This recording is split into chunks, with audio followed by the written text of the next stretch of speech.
Hello बच्चों, let's read the question. Among the following four wires of the same material, which will have the largest extension when the same tension is applied?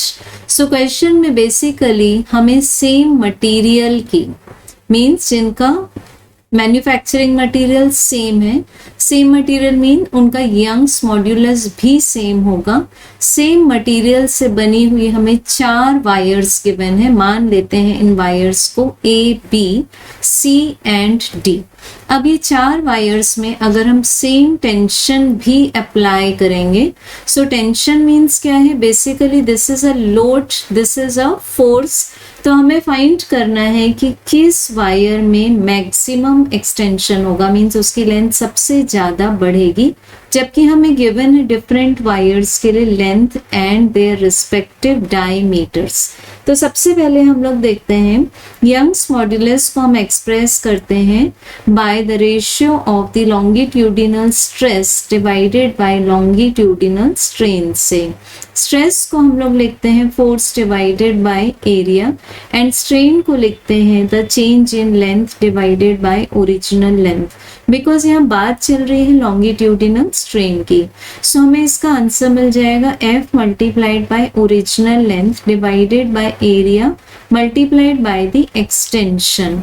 अब इस question में हमें given है Young's modulus चारों wires के लिए same है, same force apply कर रहे हैं हम। इट मीन्स हमारे पास में जो एक्सटेंशन डेल एल का एक्सप्रेशन है वो डायरेक्टली प्रोपोर्शनल आएगा L divided by the area of cross section. अब एरिया ऑफ क्रॉस सेक्शन को हम लिख सकते हैं pi multiplied by radius square, but यहाँ गिवन है हमें डायमीटर फॉर एवरी वायर, तो आर स्क्वायर को हम लिख सकते हैं d square, that is diameter square divided by 4 because radius is equals to half of the diameter.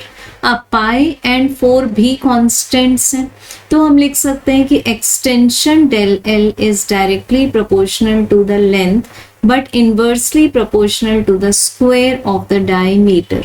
अब हम चेक करेंगे चारों वायर्स के लिए। तो जब वायर ए के लिए हम लोग L divided by D square find करेंगे in the same unit, unit में हम दोनों के लिए ही यूज करेंगे सेंटीमीटर। जैसे यहाँ डायमीटर मिलीमीटर में गिवन है तो हम लोग उसको कन्वर्ट कर देंगे सेंटीमीटर में। तो हम लोग एक के लिए एग्जाम्पल देख सकते हैं। Length of wire A is 50 centimetre and diameter square, तो डायमीटर स्क्वायर क्या होगा, पहले 0.5 स्क्वायर हो जाएगा 0.25, देन mm को हम लोगों ने लिखा 1 mm is written as 10 to the power -1 centimetre, so mm square आ जाएगा 10 to the power -2 centimetre square, so ये न्यूमरेटर में जाकर हो जाएगा 100। तो यहाँ से हमें ए के लिए एक्सटेंशन का जो प्रोपोर्शन है, the extension in wire A is proportion to 20,000।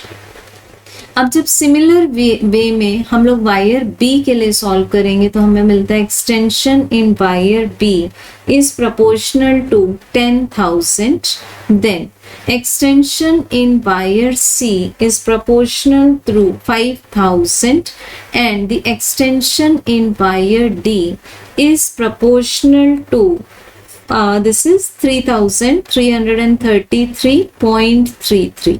तो बच्चों यहाँ से हम देख सकते हैं कि जो हमें लार्जेस्ट एक्सटेंशन पूछा हुआ है that is coming for wire number A.